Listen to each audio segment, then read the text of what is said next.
All right, we are live officially. Yeah. What's up, everybody? What are you drinking today? Well, I'm gonna start off with some white wine. I just want to get a little white wine, and if things get interesting, I'll head on over to this. I don't know what's that. Okay. I pray that CodeStrap is drunk this stream. That is the I'll get there. That is the first comment I'll that get we're there. getting. Don't worry. We're starting it off right though. Some Navarro. If you guys don't know who Navarro is, I love these guys. They're cheap too, like under $20 a bottle. Quality wine for under $20 a bottle. Good stuff. And I'm not sponsored by them. Trust me. I need to share my screen real quick because it will give context to what CodeStrap is wearing right now. So as you can see at the bottom of this screen right here. This is the reason I'm drinking white wine right now, because this was last week's weekly. After 8 is a bad idea. And as you can see the comment right here at the bottom. CodeStrap said Snow is effing dog SP word. And to our surprise, randomly, he texts in the Discord, "Hey guys, look, I got this new shirt." And it's the same thing that he said. You know what? What I do, it was funny is like I had to watch the live stream the next day because I was like, what did I say on there, dude? I was like, oh, that's why you don't drink whiskey after 8, dude. You know, it was pretty funny. Makes sense. So we got a lot to talk about today, at least with Palantir. We had a lot of news drop this week. The biggest one is Microsoft, and we'll get into that in a second. We got time. In general, how was your week? How the market's been doing well over the past couple of days? Just do you care about the markets? Care about Palantir? How's everything been going? It's been good. One second, I'm gonna turn my fan on. It's a little hot in here. 1 second. See some comments. Mrs. CodeStrap. Oh, you're Mrs. CodeStrap? Yeah. Hi. That's so cool. Hi, how are you? Thank you for letting your husband do these. Letting him. I'm supportive. They're better than Chris's wife, that's for sure. Chris's wife gets pissed. I don't know what you're talking about, but that's you don't want to know, honey. Trust me. I kind of warned her ahead of the stream. I was like, the boys might say some things. If you want to hang out in here, that's on you. He warned me. Yeah. I heard you fell in love with him at a bar. I grew up in the ghetto. It's okay. Amit wants to know where we fell in love. We fell in love in Newport Beach. Where'd we meet? I was only 19 years old. Where'd we meet? We've been together for over 20 years. We met literally at a friend's house. Well, we met at the bar. And then he tried to pick me up at the bar. Is what happened. All right. Let's see. I got a pod to do. You're pushing the issue. That's fun. I was trying to be nice. I know. I love it. All right. Reset. Let's start. How was the week? How'd the week go? It was a busy week, man. It's hard to keep up with everything dropping. The whole Davos thing, like keeping up on the interviews, was really interesting. I felt like Karp gave a really good interview. I thought the interview from their VP was also kind of cool. The market's crazy. Like, I don't know what's going on with the market. I'm not even trying to like figure that out right now. And then all of the announcements they made were pretty awesome. So keeping up with the new clients, keeping up with the new article from their chief architect was really cool. And then Microsoft had, their whole unveiling of all their new products. So I'm like trying to keep up with all this stuff. It's pretty crazy. But luckily I can't surf. So it's like literally sitting here with like sprained ankle, still recovering. So I like have all this extra time. How'd you sprain your ankle? Skateboarding, man. Wow. Yeah. Skateboarding, coding. You don't skateboard at my age, man. It's a bad idea. We were camping and I decided to go down this hill. And like the hill was actually gnarlier than I thought it was. I still skateboard, but I don't take risks. Honey, you're gonna have to go to the other room. Okay. But no, like I hit this hill and lost control, ate shit. We were like camping and it was just disastrous. So, but so I had 2 sprained ankles and like so I'm finally back on my feet now. But for the last 2 weeks, it's just been nothing but research and hit the channel and like I got nothing else to do except work and kind of research and see what's going on. But yeah, the Microsoft thing was the most interesting. I felt like, and also the research I was doing into data mesh, because it's coming up like everywhere now in the industry. Like last year was the first time I really heard anyone talk about it, which was Martin Fowler back in like 2021. And now like everyone's kind of talking about it. And that really makes me believe like some of these trends that are going to affect Palantir, they may come in a bit from where I thought they were going to be before. And that kind of worries me, like when you start seeing like Microsoft coming out with kind of half-baked products, but to like deliver on this promise of data mesh. And then Palantir still not like opening up and like having a community going.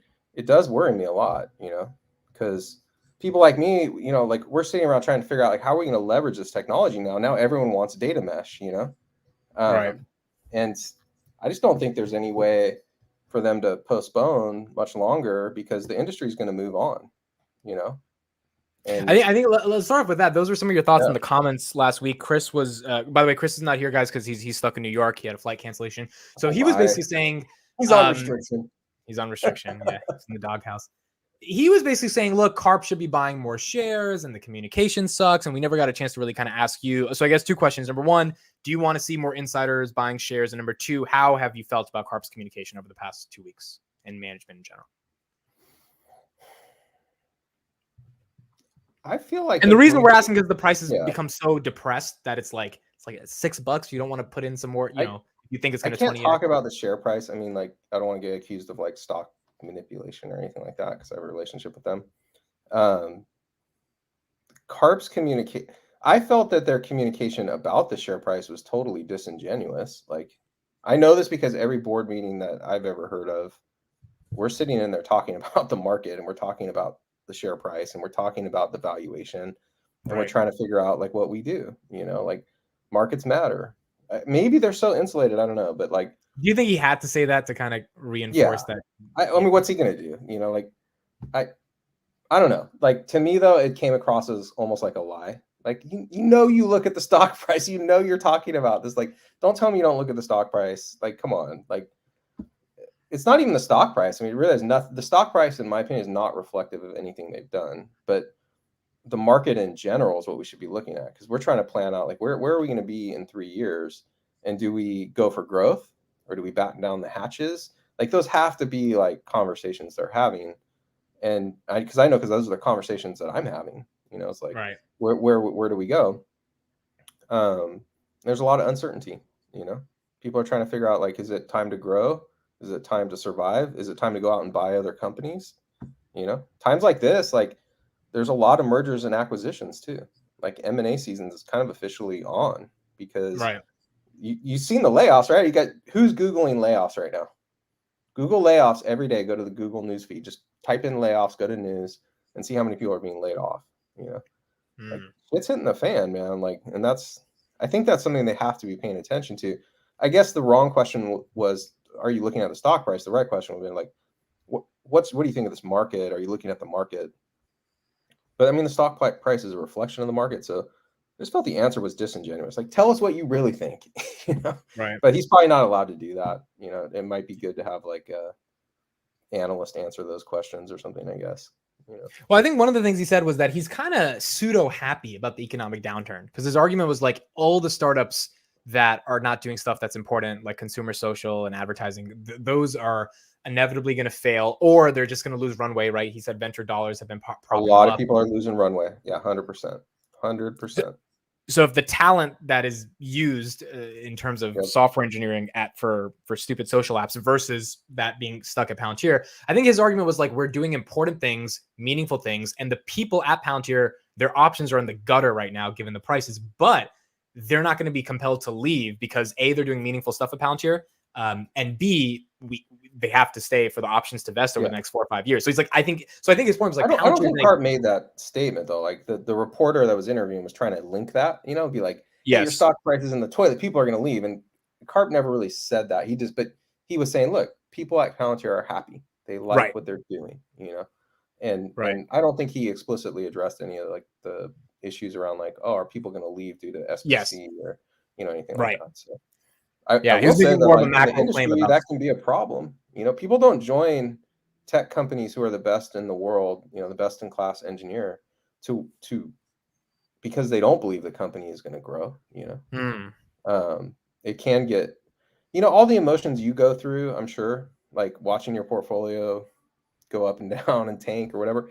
I mean, those are natural human emotions. You can't tell me that like human beings at Palantir don't feel the same things. Like, it's an issue, you know. It's like, because we're all human beings, we all get like anxious over stuff like that.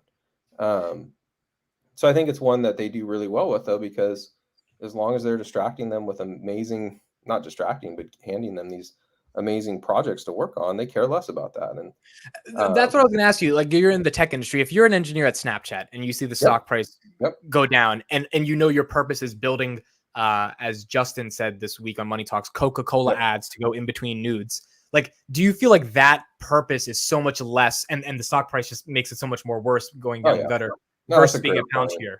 Yeah, no, that's exactly right. In fact, there's a really good book written by Ben Horowitz called The Hard Thing About Hard Things. Yes, I read that one. Yep. Yeah, and in there he says, like, the best way, like, you can't compete when you're a startup in a lot of cases with the big companies. You can't offer that kind of salary, can't offer that kind of comp, but what you can offer is a problem worth solving. You know, right? You give an engineer a problem worth solving, you don't have to be the highest paid. You know, you don't have to have the stock that's going to the moon. People believe in the mission. I'll tell you, that's why I'm where I'm at right now, you know, because I believe in changing education, right? So that's the main reason I'm at the company I'm at right now. So yeah, engineers, they believe in the mission for sure, if you give them something to believe in. Cool. We'll get into some more stuff on what Karp said and some of these announcements, like the Trafigura stuff and Rubicon and everything like that. But I think we'll start with Microsoft. So I named this the death of Palantir.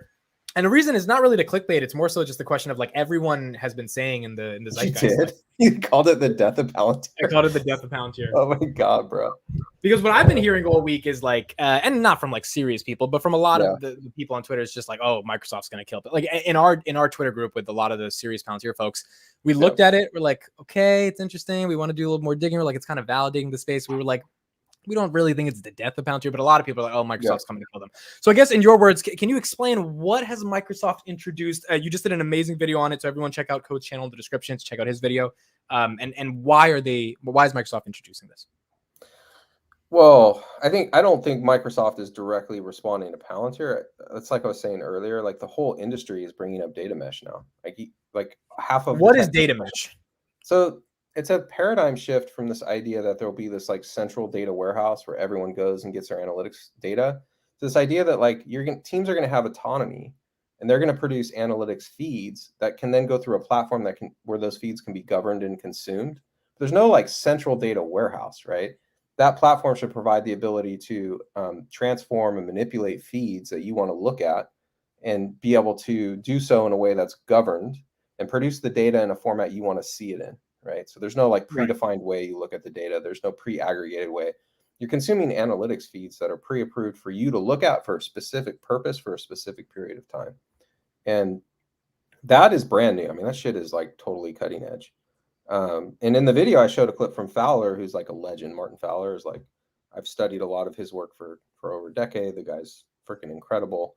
But like in 2021, you know, they were saying this is bleeding edge, but Palantir built Foundry for this purpose. You know, they're a decade ahead, bro. Like they had this shit 10 years ago. We're still catching up to them. But I don't believe that Microsoft is doing this in response to Palantir as much as they are all of the tech leaders, people like me who are sitting there going, we need this kind of a system. And we need it now because the central data warehouse is collapsing.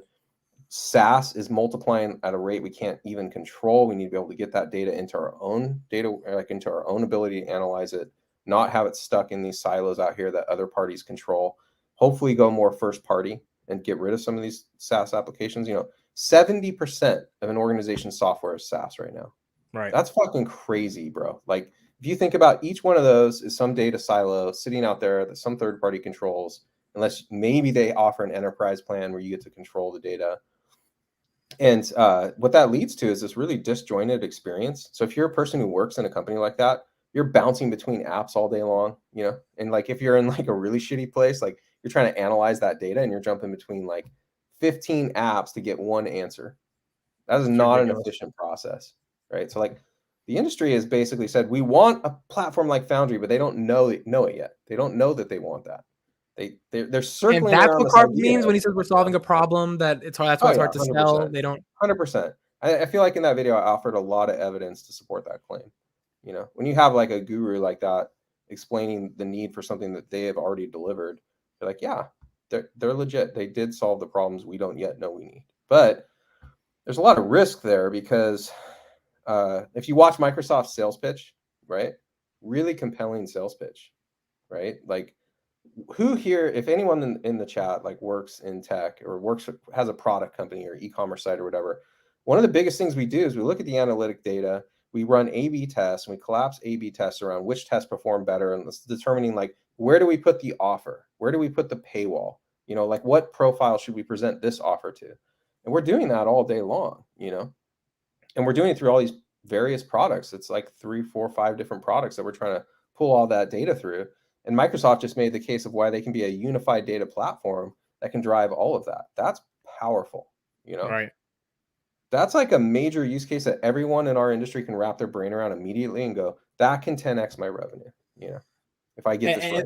And that's a direct competitor to Foundry, right? It's a direct competitor to Foundry, because Foundry is meant to be that data mesh that can solve all those problems. But the way they talk about it, it doesn't bring it down to a level in which the average person sitting at a company understands what to do with it. You know, I think that's the problem. If you look back on my Foundry for Gaming series, right?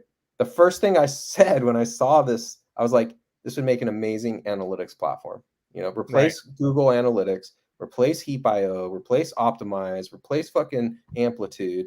I can do product testing. I can drive website engagement, all under one platform where I own the data. No more SDKs from all these various third parties.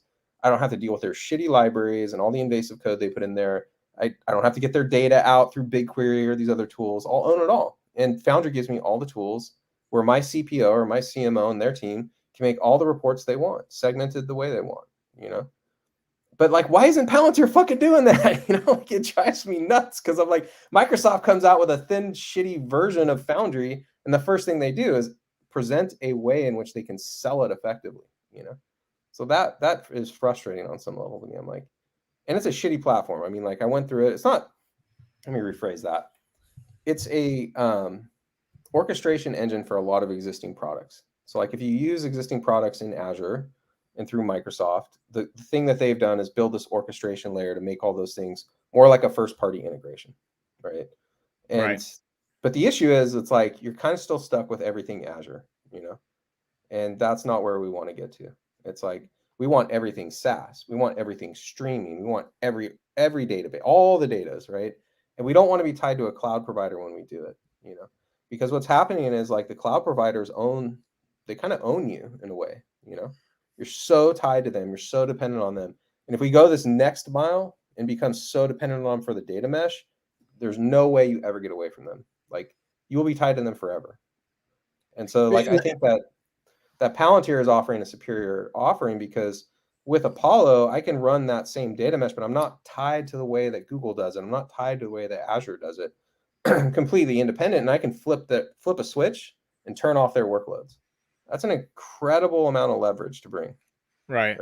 Remember Lyft? Do you know how much Lyft was spending? I told you I think last pod.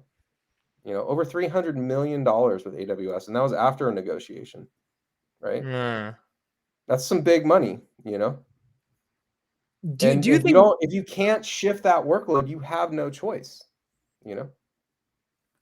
Do you think Microsoft introduced this to? Do you think they think this business intelligence Palantir competitor can make? I think Palantir is going to do like 1.9 billion in revenue. Do you think it can make that money, or do you think it's just a gateway funnel to get people to buy more compute? I think it's a gateway funnel for them to buy more compute, which is why Palantir doesn't see them as a competitor. The issue is that those products are sticky, and if you are offering a similar product in that space and Microsoft beats you to it, like, Microsoft just wants the fucking customer on their compute. They don't care if it's Palantir or them, right? But like, if the customer goes, you're a duplicate of this service, I don't need you, right? That's a problem, you know? That's a big problem. And that's why timing in the market matters, you know? Like, you have to time this shit right, man. If you come to market too late and like your competitors already beat you for the killer use case, even if it's like 1/10 of what you know they'll need in the future, it doesn't matter, because they're not going to use you. They're going to continue to use this other vendor because the cost of switching is so high. Remember I was saying earlier, like, if we go this last mile for the data mesh, you're going to be stuck with that cloud provider forever. I'm not making that up, you know. Once they own that data layer, doesn't matter what else is on top of it, you know, in my opinion. I mean, I could be wrong about that, but like, that's the way I see it. And that's why I've been like so trying to light a fire and be like, you need to get this shit out to people. You need to get developers building on it because we're already asking these questions. The architects are already coming to the table and be like, we need the data mesh. And 6 months ago, no one knew what a fucking data mesh was, you know? So shit moves fast in tech, man. It's like, boom, all of a sudden everything shifts. And it's usually because of these thought leaders, you know, who come out and start pitching these ideas. Like you. Hey man, no one listens to me. People listen to Martin Fowler. So but yeah, I mean, I was at the forefront of that, but so were a lot of other people. It's just like I can see the wave coming, you know, and like if you're not on it, it doesn't matter how much better your yacht is that's surfing this other wave over here. No one's going to get on party with you, you know?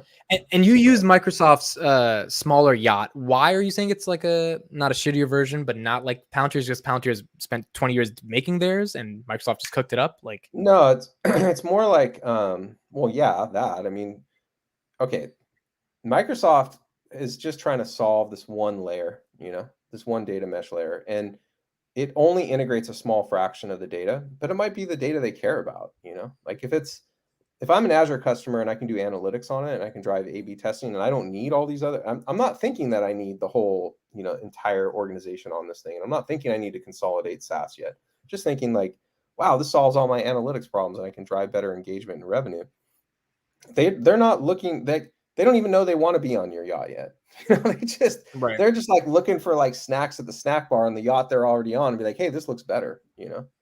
And it solves an immediate problem. Whereas like Palantir, it's really hard to convince people sometimes like to take but the best analogy I can give you is like back in the day when Amazon first came out with a revolutionary product called cloud computing, Andy Jassy was selling 3 fucking things. He was selling S3, IAM, and fucking EC2.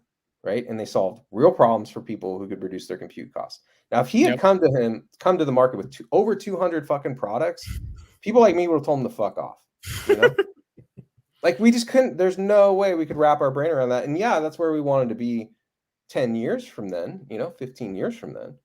But like the issue is you have to find a way to onboard people who aren't ready. It's like it's like the Matrix, you know. They don't want to be set free. they want to stay in where they're at, you know. And if you try and red pill them, they're going to tell you to fuck off. And so, like, I think that at the end of the day, you have to meet people where they are and offer them a compelling vision for where they can get to. But at the same time, let them wrap their brain around the baby steps, you know. And I think that's been the challenge with Foundry is like, it's so new. The terms are so disjointed from anything that people deal with on a day-to-day. It really takes like someone who sees where we're going in 10 or 15 years to be like, that's the product of the future. Whereas like, you need to know what the product of today is, you know? How do they deal with this new Microsoft threat now? Is it a sales question? Is it a product question? I'm not super worried. Because the quality of the product right now, it looks like a one-off. Like, I don't know if you watched the video I put out, but I watched some of it at the end. Yeah. That I think it's KPMG. I don't know the company. Yeah, it's KPMG. Yep. Yeah. To me, it sounded like they did a consulting engagement with them and found a way to like bring everything under a single pane of glass and do like an orchestration engine for them. And now they're trying to turn it into a product. So I hope all the fucking analysts who call Palantir a consultancy also call Microsoft a consultancy because it's the same fucking logic. But like, I know they won't. But to me, it just sounds like it's in beta. It's not like because there isn't even like pricing or how you try it or like on the site. It's just like they show that one video from KPMG. There's hardly any info on the product, and they just talk about all the other products that are part of it. I don't think it's a fully baked product. I think it's like probably a private beta, a one-off, and they're trying to figure out how to productize it. But I think maybe are getting on top of the industry trends and wanted to say something at their big, yearly convention. That's my personal opinion. I don't have any like inside information about that, but it's not a threat like in terms of like it being on par. Where it's a threat is Microsoft CEO is pretty good at selling shit, you know? Yeah. I mean, his did you watch the 1 minute speech, like the little 1 minute condensed one I did in the first video where it's just him explaining the platform? No, how it can drive. You have to watch that. So it's a little 1 minute pitch on how. I got pulled up. What's that? I got pulled up right now. It's in your news video, right? Pull it up. Yeah. It's there's this little 1 minute pitch he does. It's called he just explains the intelligent data platform. And he does this pitch where it's all about driving e-commerce, you know? and how you can actually drive better purchases. He wasn't talking about German philosophy in the pitch. No, he wasn't talking about German philosophy. You know, it's like duh. You know, that actually resonates with people. And so yeah, if you skip to where he gives the interview, don't worry about the intro crap. Musical, yeah, just go ahead and do that part. People get frustrated with the music, I'm sure. There we go. Welcome back to the channel, everyone. As promised, we go deep dive. You got an echo, man. To pricing. Oh, hold on. Let me turn my mic off. No, it's the one. It's not this one. It's the one I did yesterday. Before that, it's the one where there's a big explosion. There you go. The explosion one. No, that's the wrong one. That one. There you go. Go to where you see that dude standing there. There you go. That's it. There you go. Perfect. I'm very excited to announce the Microsoft Intelligent Data Platform. There is no better example of why this matters than e-commerce. Take, for example, a shopping website that needs to create personalized experiences, including product recommendations.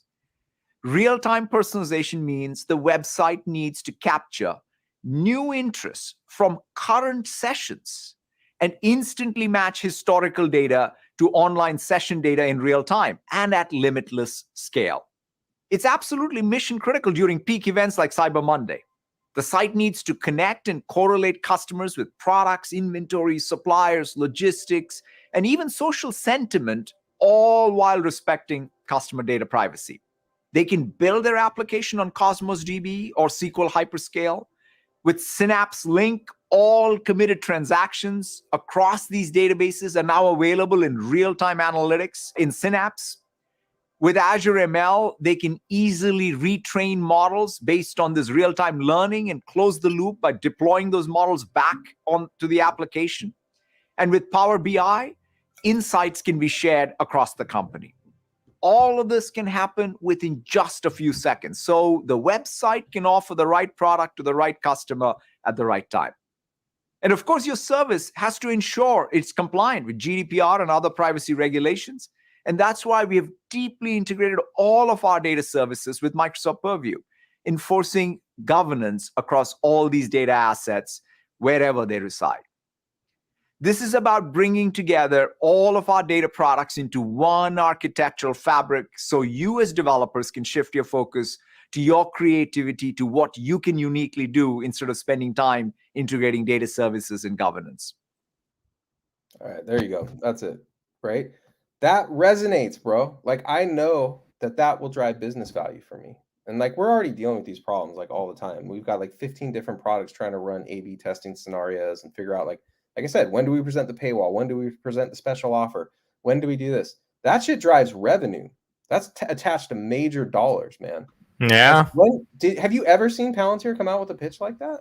No, I can't say. Like, their product's like 50,000 light years beyond that, and like they could do that in their fucking sleep. Like, that's where I get frustrated. It's like, bro, like that's an obvious no-brainer, you know? Like, why aren't you guys making that case? And that's where I just get frustrated, because it's like, then this inferior product that, I mean, let's be honest, like when I started diving into like the product, because I hadn't looked at Microsoft stuff in a long time. I just am not a fan. But like, it was good to see that Microsoft hadn't changed. It's like, oh, you're still the same shitty version of everything else you've always been, you know, with like a host of fucking, like, let's just squash superior technology in the name of revenue or whatever. But like, terrible, like, it's a really shitty product in the sense that like none of those products are that great. I don't think they're superior in any way to. It's like LinkedIn. Like, LinkedIn should destroy Twitter, but it's LinkedIn. Like, yeah, exactly. So, but that, you know, like that dude can sell. Yeah. I was psyched. I was like, really? You know? Well, he was talking about e-commerce. I've never seen Palantir talk about e-commerce. You don't understand, man. Like, it's not e-commerce. It's A/B testing. Okay, it's product development. This is what product teams do for a living. You know, they're all obsessed with trying to figure out those optimizations. It's not just e-commerce. Like, that's a low-hanging fruit scenario. But every product officer who'd watch that fucking video knows exactly what I saw. So, like, just trust me on this one. Yes, that's what we need. We need something to drive the engagement. You know, we need something to drive the purchases. Where do I put the special offer? What's my drop-off rate in the funnel? How do I tune it? If I can do that through Azure in real time, that is a breakthrough. That's a 0-to-1 move as far as they're concerned. You know, But like that's where you got to find product market fit. Dude, Foundry does that out of the box, like, and does 8,000 other things that bring the rest of your organization into that platform. But it's the thing is you cannot sometimes you have to speak the language of the customer. It's like, yeah, I know they want to like drive the market, create the market, but sometimes you got to, like I was saying earlier, you got to meet people where they are, you know. And if they get on that yacht, even if it's a shittier yacht, you know, even if you're like, hey, look, we got the fucking Titanic over here and it won't hit the iceberg, bro, trust me. But it's beautiful and you're getting in the fucking SS Minnow, but that's all they know is the SS Minnow. I want to go to Gilligan's Island, you know, that's where I want to go. So like, just understand like there is a risk in the sense that like, if people decide to get on the SS Minnow because all they know is Gilligan's Island, it's not going to matter if like, you know, you could take them somewhere better. So you just have to be like cautious and understand that you got to speak people's language. You got to have use cases they can wrap their arms around and give them baby steps into that little, you know where you're trying to lead them. They'll come along for the ride if you give them a compelling vision. But at the same time, you got to solve real world problems today, you know. Shout out to Emmanuel Super Chat. Big thanks to Amit and CodeStrap for being awesome. Sareem Parkash's LOL CodeStrap t-shirt. Yeah. CodeStrap t-shirt. I want to talk about your t-shirt actually, but before we get there, everything you said makes sense about what Palantir needs to do to like make sure this thing really doesn't become a big threat. But why haven't they? Like, why is it the German philosophy over Satya's 1 minute? I don't want to call it German philosophy. That's really unfair. Well, I think it's unfair too. I was defending it 2 weeks ago. I got flamed by everyone in the comments saying, "Oh, he shouldn't be that." But like, why doesn't Karp say what Satya says, and it doesn't click? Well, it's not his job, right? Like, it's not Alex Karp's job necessarily to go out and do that. I mean, he can, and it doesn't have to be Satya. You know, look, let's put it this way. Yeah, I get this to be the CEO out there explaining it, but it's not necessarily, you know, like there are other people in the company who can make those arguments. And I always felt Sham did a better job of like tying things to real world value. I always got like, when I heard him talk on all the interviews he's given, I was like, wow, that gets me pumped, you know? Yeah. And so it doesn't necessarily have to be Karp. I don't think it has to be him. But the better question is like, why hasn't anyone there made a compelling pitch? You know? Yeah. I don't know. I can't answer. I don't know. Like, and it's not like it's not compelling. It's fucking exactly. amazing. That's what I was about to say. It's like it is compelling, but it's not what Satya just said for some reason. It's compelling if you're like a geek, an engineer, someone who really thinks big picture, you know, like, and that's probably reflective in somewhat in their customers. I'm guessing those companies probably have some really forward-thinking CEOs or whatever. I don't know that. I mean, it'd be cool if people know in the comments, like some of the CEOs of those other companies, but maybe they're very forward thinking, you know? And like, to me, like I would never listen. Like, I don't even watch the Microsoft updates every year. The only reason I watched this one is because I heard about it through the Discord, you know, like I watch what Palantir has to say, you know, I watch what visionaries have to say. That's what I'm interested in. But like, dude, the rest of the world who you need to like buy this product doesn't, you know?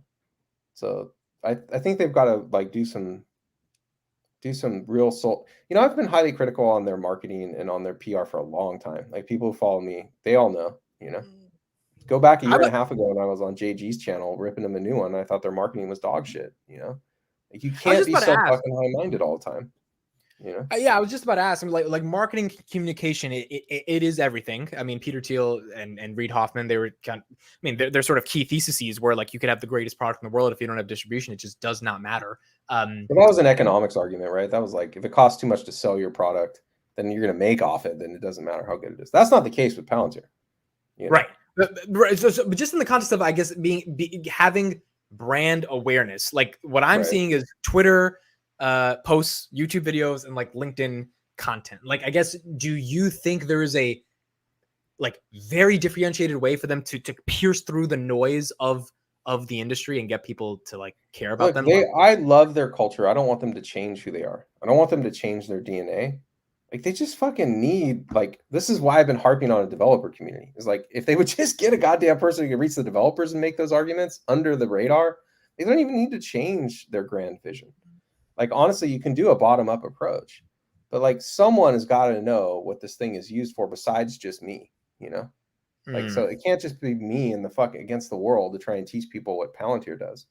So like it's either got to be the CEO and the leadership that's going to make those cases that people understand, or it can be an army of developers who are showing the world, not just like making some sales pitch, but like actually building this shit out and showing like real demos of it in an open source project or in demos that other people can access. And that'll light the world on fire a lot faster than the CEO of Microsoft doing goddamn thing. Trust me.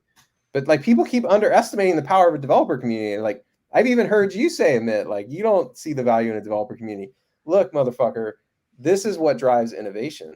All right. This is why Unity's where it's at. This is why fucking Unreal Engine's where it's at. You get developer adoption, you will conquer the world, you know, in a heartbeat. It won't matter what the CEOs say. The CEO's got to deal with developers. Half of my job is dealing with developers, you know. If the developers want a technology, it's going to win. Period. End of story. Full fucking stop, you know. But like they need to make a decision one or the other. Are you going to, if you're going to drive it through the executive level, great. Maybe you just want to go with the forward-looking companies, but us as shareholders, it sure be nice for you to tell us that. You know, if you're going to go out to the global 6,000, you don't care about getting to 100,000 customers in 5 years. But like, yeah, you know, and I agree with what you're saying. I agree with the developer stuff too. The reason I said that in that debate with ticker symbol use, because it's so funny why I said that. I said that because I was trying to defend Karp's philosophical argument, and like your analysis is just like if they just got the developer community on, it would kind of permeate under the it would kind of just permeate under the radar. They wouldn't need to almost change like wildfire, and it would exactly. drive It would spread like wildfire. Yeah. And to me, that makes sense. And then I'm over here debating Alex, who agrees with you, but I'm trying to justify why Karp's going super philosophical. And my only justification in that 8-minute monologue that we get before earnings, which companies like don't do that stuff, is like, oh, well, Karp's like, he has to get this nuclear war thing in everybody's brain. And that's where I'm like, okay, well, that's important. And now I'm just like trying to understand and analyze this. Let's talk about that. Let me try and break it down the best way I can theorize it. And this is just me speaking, but like I heard him say something the other day about like he grew up with like his parents were pretty liberal. He always felt like an outsider. You know, his first early role models and stuff in his family were like gay artists, and like he never felt part of an institution. Yes. You know? Yes. Yeah. It's kind of like the way I grew up. You know, my mom was a ballet dancer. My first fucking male role models were mostly gay dancers. Like I grew up hating institutions, hating authority, hating power, but at the same time, like, you know, also wanting to do epic shit, you know, but I never did feel part of institutions either. Like, and you could hear the way I talk. Like, do I talk like I have a fucking, like I really care about people's feelings or like, you know, any of that shit? No, I'm gonna say what I think, you know, but that's fucking epic if you're trying to change the world, you know? Yes. So yes, Karp is Karp, and fucking thank God we have him running that company, in my opinion. Right. You know, they're doing some epic shit and they're going to continue to do epic shit. The problem is people don't know they need that software yet. They don't know where we're going. Most businesses are just trying to compete and especially right now, like the way the economy is, like you got to give them something that resonates with them. But that's why I don't want them to change their DNA. Their DNA is awesome. What I want them to do is like give this fucking thing to software engineers. So, because there's so many people have reached out to me with ideas they have to build on Foundry. So many people are like, if I could just get this fucking thing in my organization, I could solve 50 problems that we already have, you know? Right. There is an army of people lining up to fucking take this product if we could just get it in our hands, you know? It just baffles the mind that like they're not further out in front of this, you know? But I think they have the right DNA. I think they got the right leadership. They will win, in my opinion, provided they can solve real problems today for companies. You got to take the baby steps. You know, not everyone is going to wait for you. And it would be a shame. Like we've seen this play out a couple times where they lost out on the data warehouse market, and then they lost out on the lakehouse market, even though they were doing that way before anyone else was, you know? And I don't want to see that happen with the data mesh, because that would be, in my opinion, really, it would cut off a lot of the market, you know? So the sort of idea here is that they need to get it in the hands of softwares and developers, and that needs to happen ASAP. But Karp's DNA, like if he thinks people don't get why nuclear threats are large, he's going to say it. He doesn't care, like if you perceive it in any way. All of that needs Karp to is come one of the together. smartest guys on the planet. I love to hear what he has to say. And by the way, like the guy is privy to more intelligence data than you and I are. Yeah. You know, So I kind of believe him when he has motherfucker's been, his track record is pretty good. Like go look back a year ago at things he was saying and like see how well they've tracked. So how did you feel about the shareholder letter then? That 8-part like poetic letter before earnings. I Like, love it. I mean, I love to read stuff like that. Like, you know. Like, but did you think it wasn't reading the? Because I agree with you, but do you think it wasn't reading the room, that they knew the stock price was going to fall because obviously earnings weren't phenomenal? No, So like, I think Karp believes he has a bigger mission than just where the market's at today, which I would agree with. I mean, look how they were raised. I agree. Yeah. So I love that he's running this. I love what he has to say. I don't fucking care about what it does to. I don't care about how people are reacting to him because he's right, motherfucker. Motherfucker is right.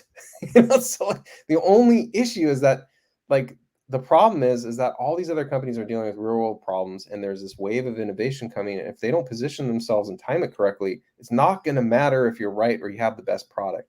It's going to matter which way the industry breaks. And it's like a herd mentality in a lot of ways. Like this industry is once there's a reference architecture, once there's a way you solve X, everyone's just going to solve X that way, And so I just want to make sure that they're out in front of that, and they've got things in the works. I'm sure. Who knows? But like, I know that they're thinking about these problems. It's just you have to time it right, and if you ignore it, or you don't devote the right amount of resources to it. Like how many people in the chat have heard the fucking saying the best product doesn't always win? It's reality, right? What did you feel about this usage-based pricing? Can you give us any insight on this? Like, yeah, my insight was finally, because that's how everything else works for the most part. It's not that it's the only pricing model, because like the Lyft example was not usage-based pricing. That was a negotiated contract for how much I will spend with you because you're raping me with all these other spends. Like I might spend double that if I don't come up with a cap, and I won't try and get off your platform if you bring the price down for me. So like that Lyft example is the extreme case, but like most platforms all have usage-based pricing. And they all have multiple tiers, right? It's not just usage-based. Freemium, everyone's kind of got a freemium, right? They've got like the one-off team price, which is generally a different rate. They've got like the 10 plus users rate, like there's a ratcheting system. And finally you get to enterprise at the other end, where like, and most of the time they hold you hostage with security features under enterprise, and they'll cap expenditures for certain things they know you're going to use a lot of. It's just weird that like no one at Palantir thought like, oh, we need a similar model. Yeah, you need a fucking similar model because no one wants to talk to you unless you present it that way. Except for like, yeah, I mean, like let's put this, except for the biggest companies, Right. So, yeah, but yeah, it's just weird because you want to know what they're going after. You're like, if all you want is some percentage of the global 2000, then what they're doing is perfect. But like, as shareholders, when you hear them say things like, this company can 20x, or there's no reason this company can't 20x, whatever, like you have to believe that they're trying to go beyond that. And so like you have to wonder like, where's the strategy out to get there? I don't know. It's weird that they didn't think of that ahead of time though. Like, because that would have been the first thing I would have, like when we sit down to launch a new SaaS product, one of the first things we talk about are the rate plans, that we're going to offer. And it always has to include freemium. It's always got to have to include like some ratcheted system so we can hit all the customers who have varying needs and expenditures. And we won't give them the whole platform. There's a feature matrix, you like start carving out the pieces of the platform that they're not going to get unless they go up and expend. Come on, everyone here has looked at those, right? Like I'm sure you have looked at a million of those, right? I mean, I use AWS and like they charge us. Yeah. I can see how much we pay per month, and sometimes it's more, sometimes it's less. I'm like, okay, it makes sense. There's no AWS contract. Even if you don't look at AWS, if you go look at any SaaS product that's out there today, you drop on their website, right? There's going to be a little plan there. There's going to be plan selection. You can be like, choose the plan that's right for you, right? Right. So it's just, why did it take this long to get to usage-based pricing when it's like that should be kind of step one, In my opinion, like, and that's not to say that I want to second guess their strategy, people. Just saying that like it has downstream effects because you get these companies that'll come in that will pitch the idea that's winning the day, which is the data mesh. Even if they deliver an inferior solution, it's going to ride that wave that the developers are like, trying to paddle for. And so they have to take competitors seriously, even if they've got the best product in town, you know.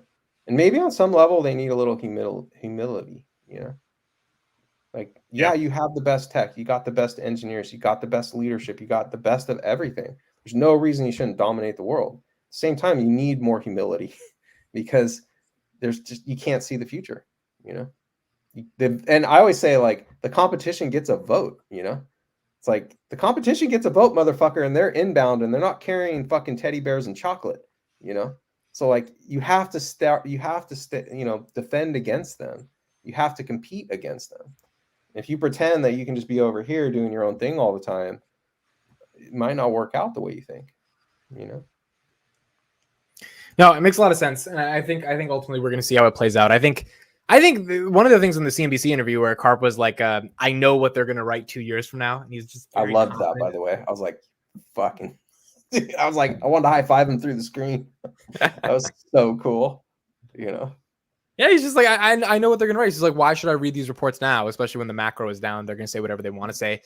Real quick, the consulting firm versus software company business. I thought Karp should have just been like, Andrew, does a consulting firm have 80% gross margins? And just that would have ended the discussion. That would have been it. Yeah, you know.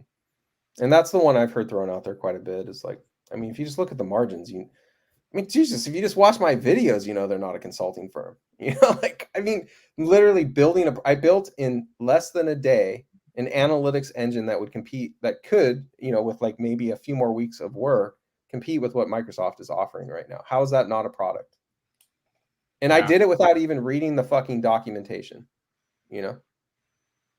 Like, that's the dumbest fucking statement I've ever heard. There is a publicly available YouTube channel you can go watch right fucking now that proves that's not the case. Like, come on, dude. It's also like consulting firms, they offer they get money per hour per bit. Like they give you a fancy presentation. It's like, they don't build a product. They build a one-off, and most of the time it's like a one-off that they charge you a lot of money for, and then they charge you a lot of money to maintain, and then one day they're gone and you're stuck, you know. Yeah. Right. Foundry is amazing, dude. Like, it's demoed on my channel. You can go look at it. Like, these people are not, I don't even think those questions are good faith questions. I don't think the arguments are good faith arguments, because those analysts have access to way more information than just my channel, right? Do you think they don't reach out to the customers of Palantir? You don't think there's some like low-level employer they're reaching out to get information? They fucking have the information on this. You know, these are questions meant to try and discredit and embarrass the company because they don't like the people running it, or they don't like the mission, or they just don't like the fact that they DPO'd, or whatever the fuck it is. In my opinion, those are dishonest questions. And I'm speaking for myself, but that's what I believe, is that there's just people who don't like them. Great. They didn't like Amazon either. How'd that work out for them? Like, you may not like them. I don't care if you like them. Like, I know that leadership team can win. I know that company can win, but they're not evaluating them on their merits. They're evaluating them on a pseudo reality over here, where they've like got all of their priors projected onto a screen with Palantir behind it, you know, and they're trying to like map things onto them that just don't exist because they don't like them. That's my opinion. But like that, I think that's where all the negativity comes from, because there's so much evidence that's just like readily available to discredit all of those arguments. Right. It's not about the evidence anymore. It's about the pseudo reality. Right. Right. Well, it's the nature of calling them a spy firm or a data. I'm still here. The camera just got hot. No worries. All those different types of things. It's like, well, you don't understand them. You're not willing to watch videos actually explaining what the product does. So you're going to they have ample evidence. I mean, it's just like there's so much material out there that's not a serious argument. You know. All right, take a sip of your drink. We got one super chat. Thank you, Blake Anderson. CodeStrap, give us your elevator speech to sell Palantir. Like, I guess 15 seconds. How do you sell this company? That's not my job, man. But like, I'm not a sales guy, so I don't, and I'm not trying. You're good at talking, though. You know how to talk. Yeah, and by the way, like, if you ever buy stock based on what I say, you're a fucking idiot. Like, you saw my portfolio right now. Like, I don't know what the fuck is wrong with you. Do not listen to a single word I say to buy stock. You're fucking stupid if you do. For me, like Palantir, I don't know how to put it in terms that would sell you on it. In terms of engineers, I would say it's the perfect platform to solve all of our data integration problems at zero cost and empower the stakeholders to be the engineers and remove the engineering bottleneck to allow our organization to deliver 10x on the skills we already have. You want to grow 10x and not spend any more money other than what we pay Palantir, and 10x the skill set of everyone in this organization, you buy this fucking product today. That's what I would tell people. Yeah, that does it for me. Okay, this Trafigura partnership. This one was. And by the way, really... do not invest based on that. You're stupid if you do. Look, Yeah. I'm half a bottle deep here, guys. So do not invest based on that. Yeah, I think that super chat was more so it was done when we were talking about sales. So I think he was saying like, how would you actually sell? Oh, how would I sell it? I mean, the best sales pitch I can think of, like as far as think something that would resonate with like a CEO maybe, would be that like, let me give you two possible paths. I call this Alice and Bob. I did a video on this. It's called Alice and Bob. You can check it out on my channel. But like, I remember I saw this video a while ago. Yeah, right. So like both of them are widget manufacturers, and they're both dealing with problems in their supply chain, and they both have legacy, lots of IT debt and legacy ERP systems that they have to integrate, but it's too slow and they can't respond to the changing market, right? And Bob decides to invest in his own internal IT team, who's going to go glue together like 15 tools to try and get better data insights and decision making off their data without spending 6 or 7 figures on Palantir, right? Right. And after 6 months, Bob is still waiting on that system to be delivered, and his business is hemorrhaging profits. And in the interim, the product person in charge of that initiative tells him it's going to be twice what he thought it was going to be and deliver half of the features. Meanwhile, Alice decides to adopt Palantir, right? Adopt Foundry. And within hours, Alice gets meaningful insight out of her data. And within weeks, is getting actual decisions being driven by her own employees without an engineering bottleneck. Meanwhile, Bob is stuck going to engineering, asking when will the platform be ready? And every time he needs to ask a new question, it's, quote, scope creep to his engineering team. And within 6 months, Alice puts Bob out of fucking business. Because that's how this is going to go. So you, Mr. CEO, how are you going to compete with Palantir's customers? With your legacy IT tech debt written fucking team that can't make an accurate estimate to save their life? That's your fucking solution? Good luck with that. That'd be the sales pitch I'd give. Okay. That would be a sales pitch that I think would be quite convincing for some people. I don't think so. No, especially if you're drunk. My sales pitches. Could you imagine you walk into some suit's office and you start talking about Alice and Bob, and you're wearing your shirt that says snow is dog shit, and you walk in with a bottle of wine as well. Look at that, Michael Jackson fell in the background. That's how good it was. It's funny, dude. No, the CEOs don't like what I have to say because it's like I'm so in the trenches and dealing with the reality. They're like all the fluffy bullshit that people like, who are telling them the status or what's going on. Like I strip it all away and I just go, no, this is the reality. This is what you actually are dealing with. They hate that shit. No one wants to hear from me, But what's funny is I'm actually on the EMT team at my company, and I'm pretty brash, like even in those meetings, but at the same time, like I have a fantastic boss who coaches me and like is also there to like step in when I get out of line. Are you allowed to curse in those meetings? Are they okay? Oh yeah, of course, yeah, of course. But I don't curse like I do on these podcasts. But yeah, you can if you want to. My company's awesome though. Like I love where I work. But I do have a good boss who like coaches me on this stuff. It's a whole nother art, like it's a different kind of conversation when you're dealing with like leadership, Right. But that's why I don't like to deal with leadership that much. It's like it's really hard for me to communicate on that level because I just want to like get straight to the point, And could you ever imagine yourself, let's say in the next 5-10 years, you get some crazy idea. Did you ever want to be CEO of a tech startup, or you always want to be the coding guy, like really building? I'm a builder. I would like to work with other founders, I feel like I have a lot to offer in terms of being able to coach on the building side, the actual tech, how to get engineers motivated. I'm very good at getting engineers motivated, right? How to get them like those complex problems that they want to solve that actually deliver business value. You hear me talk about business value a lot. I don't let engineers solve problems that don't deliver business value. At the same time, that makes them better engineers, Right.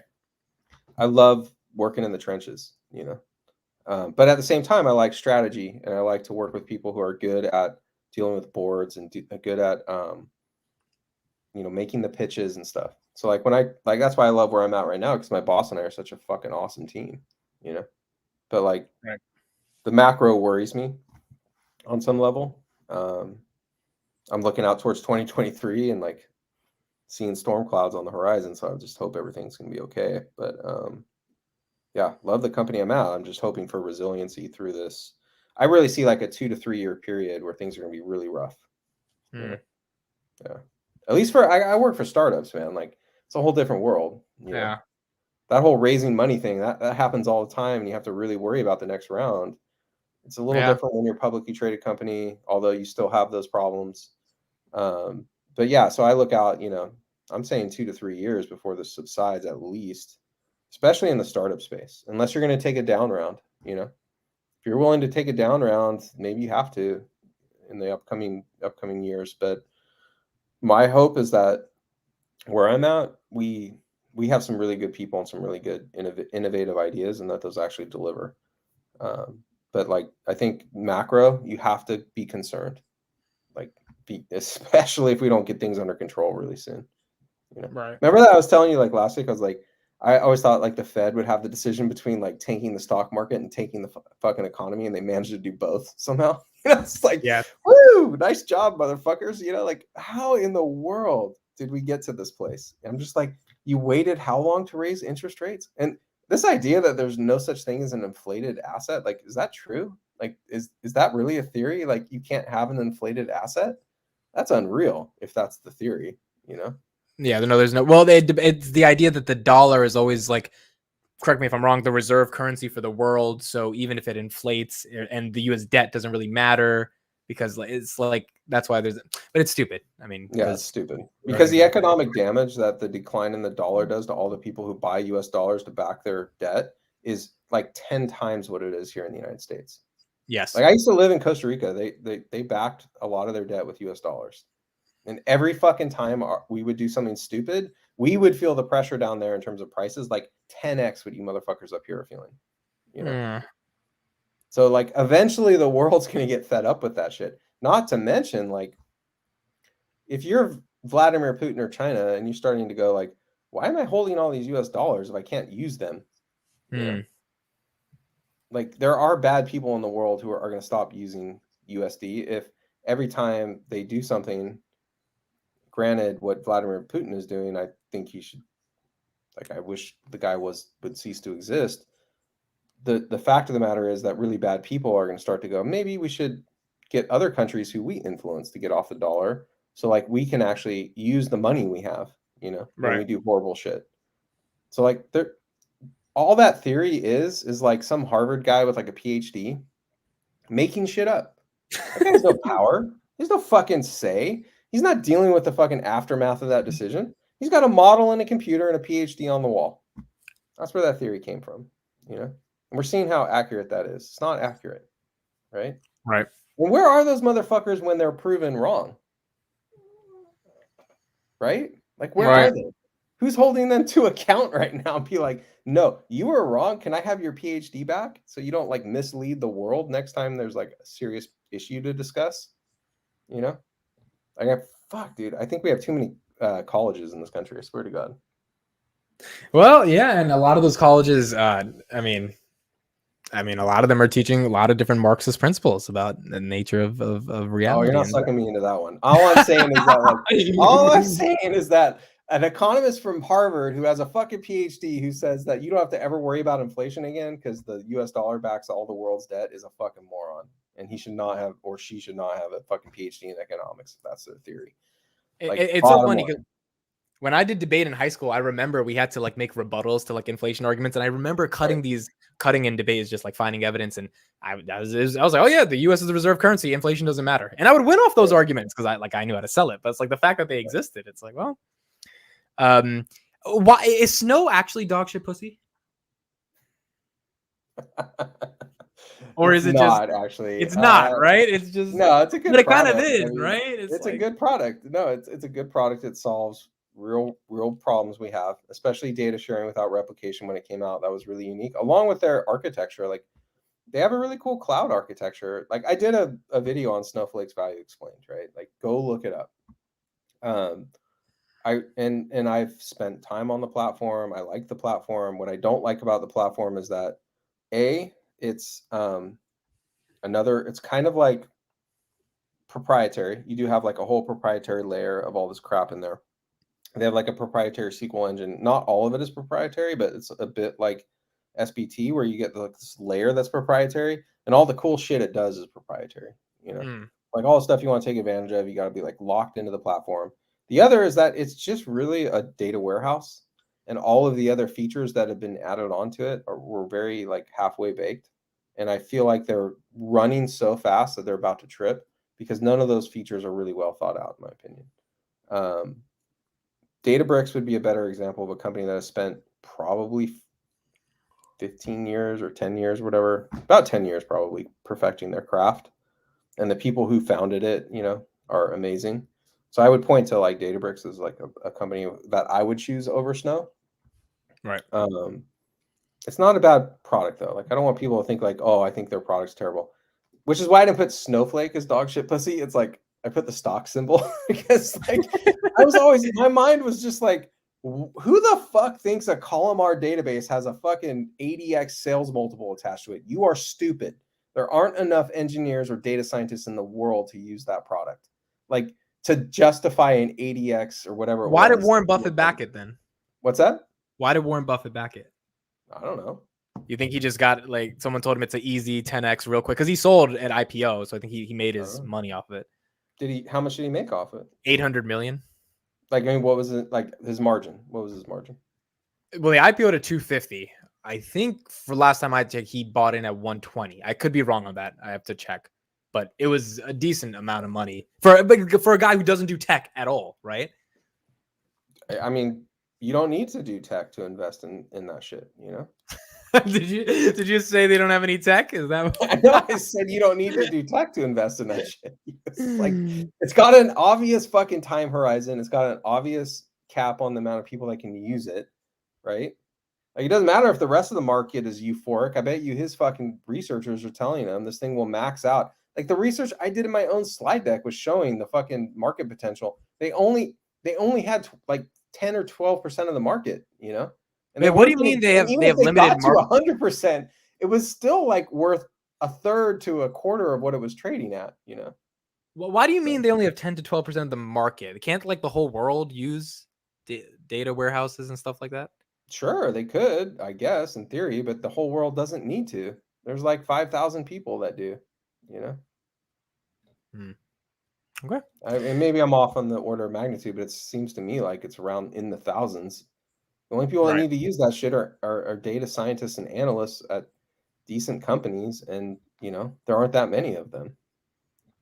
Well, that gets into our last topic of the week, which is the idea that Snowflake is not doing this. Snowflake is not announcing a partnership with Trafigura, one of the world's leading independent commodity trading and logistics houses, in which the companies are building a platform for oil majors and other commodities firms to vet the environmental impact on their supply chains, applying Trafigura's data to Palantir's operating system known as Foundry.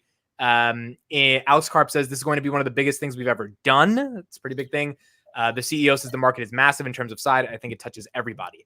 From a operating system perspective, the reason I loved Palantir a year ago was I realized, okay, if they attack healthcare, energy, and just all the financial services, all these different verticals, and they create operating systems and even get a couple percentage points of the entire market in 40, 50 different verticals, which are all listed on their website, then this is big to me. I'm like, this is just big. This is just big as a data analytics platform. It didn't seem like just a data warehouse. It seemed like the optimization of supply chain and logistics to stop carbon emissions because the whole world wants to go carbon net zero. How do you do that without data at scale? Is that operating system something that like gets you excited and partnerships like this is what you're looking for? I think that they're continuing to execute on a vision that can win, right? It's high risk, high reward. What do I mean by that? So if you guys watch my video on templates, right? I explained that like they could totally disrupt all of SaaS right now by, instead of creating data silos, create application functionality that can be delivered through Foundry on top of the data mesh, right? Almost like an app store. Exactly. Yes. And I think they're continuing to execute on a vision that will take them there. If they do that, it's global domination, hands down. Right. It won't even be fucking close. It's And all selling the things shovels I'm complaining about right now won't matter. You because know? it's the shovels, not the gold, right? Exactly. But again, like it depends. You know, they could get to a certain amount of those customers, and the rest of the world will have moved on to some other fool's gold that they want to mine. You know, you're not in control of the market, which means again the competition gets a vote, motherfucker. It's not all about you, and you have to again meet people where they are, because if they decide to go a different way, they won't go with you. Even if you're selling the best shovels in the world to mine gold, if I want to mine pyrite, fuck you, you know? Right. Delusion, conformity. I put a video about this too, delusion and conformity and all that kind of stuff. Like this is how the industry kind of operates. So they need to have a foothold there. You know, they need to have a voice. Like, why is it that the YouTube community knows more about Palantir than the developer community? Like, if I asked a software engineer at any company I've ever been at, none of them know who fucking Palantir is. But everyone in the YouTube community, like, why is that, dude? You know, it's crazy. I was talking to a healthcare CEO. This guy, I got in touch with him, and he watched the Palantir videos, and he was like, I think the stuff you guys do on YouTube is like 17 trillion times more effective than what Palantir puts out themselves. He's just like, because you guys just like that. I think what Palantir puts out is pretty powerful. It's just like, yeah, it reaches the average YouTube investor. The problem is they don't have a direct line of communication to the average developer or to the average data scientist or the average, like person responsible for making an analytics decision and product. Like they need to get tapped into those people. And I actually think the more important space to get tapped into, even beyond that, is the operator level. And I think they've shown a track record, like in the US government, to be at the operator level, which is, what is the operator level? That's the person who's got to look at the data and decide what to do, right? Wherever that is, like in determining like which factory thing to do or how to optimize the product or whatever it is, those operators are dealing with the pain I'm talking about every day. I got to jump between 10 systems to make a decision.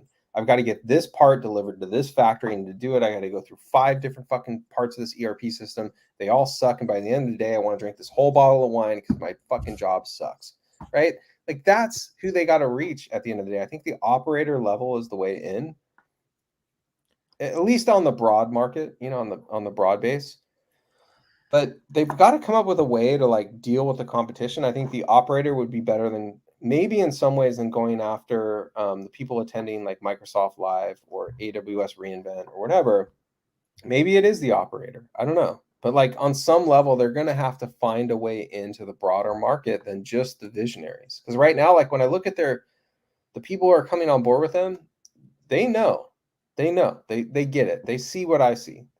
But again, if they don't get the broader market to come with them, if they don't start educating people on what this product can do, if they can't show to the average person how much better their life is going to be when they run on Foundry, people like Microsoft will make the case, and then it's too late, Right. In my opinion.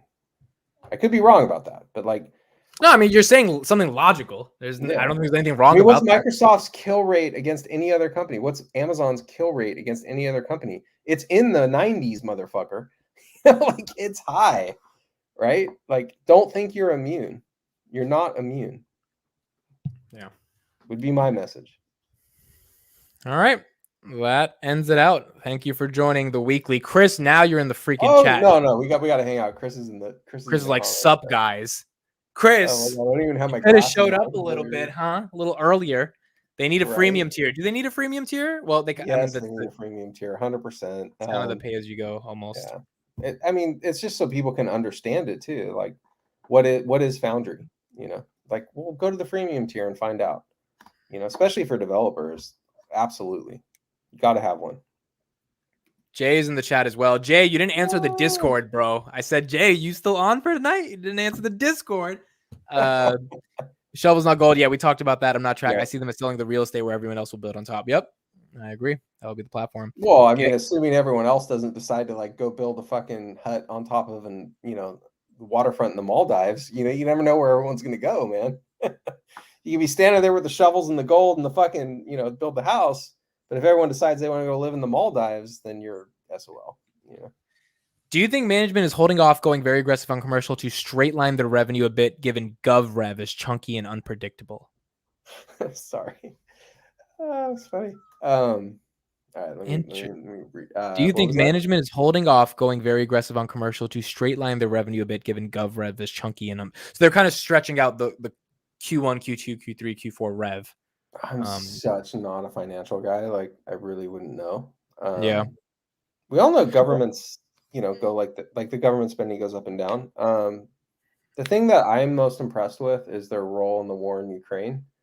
And if I'm reading between the lines correctly, don't worry about the government spending because in my opinion, they're $100 billion company on government spending alone. If what happened in Ukraine is reflective of reality, because if it is, a NATO with that power in their hands is undefeatable. Period. Really? Yeah. 100%. And do you think NATO would? Do you think they could sell to NATO? They don't need to sell to NATO. NATO will be begging them for that technology. If it's doing what they're implying it's doing in Ukraine, yeah, 1,000% Go look at why the Russians T-72 is getting blown up and absolutely eviscerated. You know what the number one thing you got to do in a ground war is? Stop the fucking armor. You have to stop the armor. That shit will run through your cities like you weren't even there. You know what a tank does to fucking infantrymen?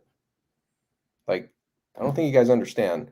You have to stop the armor. If you stop the armor, you have a chance. You can dig in. You can fight a prolonged air war. You can survive the artillery. If you don't stop the armor, you're fucked. What happened in Ukraine? Javelin missiles and maybe Palantir technology. You guys read their articles about the golden eye in the sky, like fighting.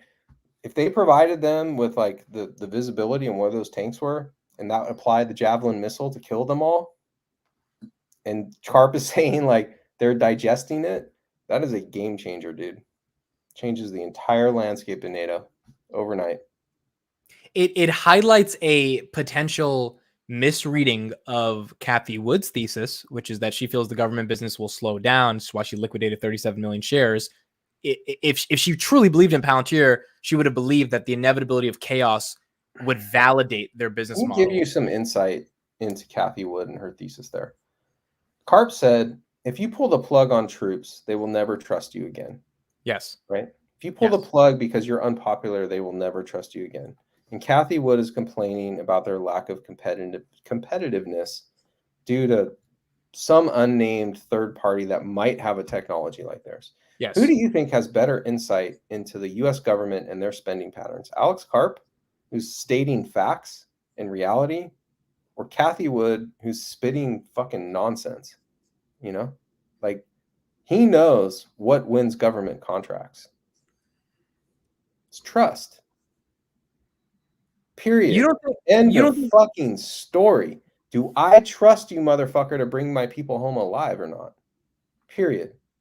And if you think it's anything else, go look at how long, like, who won those debates in the U.S. Army about, like, Palantir dislodged the internal U.S. Army from their own fucking software, motherfucker. Dude, because they brought people home alive, you know? Like, dude, no. It's not, it's stupid. Like, to even debate it is, in my mind, again, not financial advice. In my mind, it's dumb because they're delivering on what everyone wants, you know?